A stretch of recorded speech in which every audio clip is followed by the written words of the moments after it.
Jam tangan mahal pria itu secara tidak sengaja jatuh ke laut. Namun saat ia turun untuk mencarinya, ia menemukan sesuatu yang bahkan tidak pernah ia bayangkan. Begitu ia mulai menyingkirkan pasir, sebuah belati yang sangat tua muncul dari bawahnya. Belati ini begitu tua hingga permukaannya sudah berkarat, namun kilaunya masih tetap terjaga. Pria itu memperhatikannya dengan saksama. Banyak berlian berharga juga tertanam di gagangnya, yang dengan jelas menunjukkan bahwa belati ini sangat mahal dan bersejarah. Pria itu segera kembali ke kapal bersama belati tersebut dan memanggil rekan-rekannya. Setelah itu, semua orang kembali turun ke laut. Mereka tak menyangka banyak harta karun tersembunyi di wilayah laut ini. Tak lama, pria itu mengeluarkan batu besar dan berat dari pasir.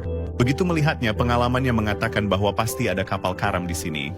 Tanpa membuang waktu, ia mengeluarkan detektornya dan mulai menyelidiki. Tiba-tiba, jarum detektor mulai bergerak sangat cepat, yang berarti ada sesuatu yang besar tersembunyi di bawah pasir.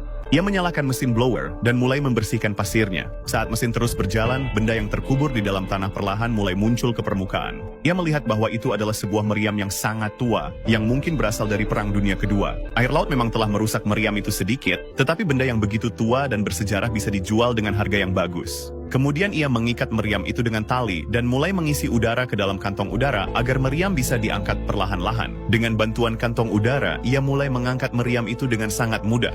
Namun begitu ia hampir sampai ke permukaan, sebuah kapal cepat datang tepat di atasnya. Ternyata, polisi laut sedang berpatroli di sekitar situ.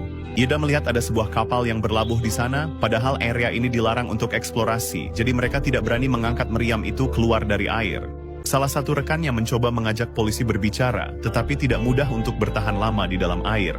Sementara itu, Paul memutuskan untuk melepaskan sedikit oksigen dan menjatuhkan kembali meriam ke dasar. Namun salah satu rekannya melakukan kesalahan dan tangannya terpeleset. Ia melepaskan seluruh oksigen sekaligus. Meriam itu mulai jatuh dengan cepat dan rekannya juga ikut terseret ke bawah bersamanya. Salah satu tangannya terjepit di bawah meriam. Semua rekannya maju untuk membantu, tetapi meriam itu begitu berat sehingga tidak ada yang bisa menggerakkannya. Selain itu, oksigen mereka juga hampir habis.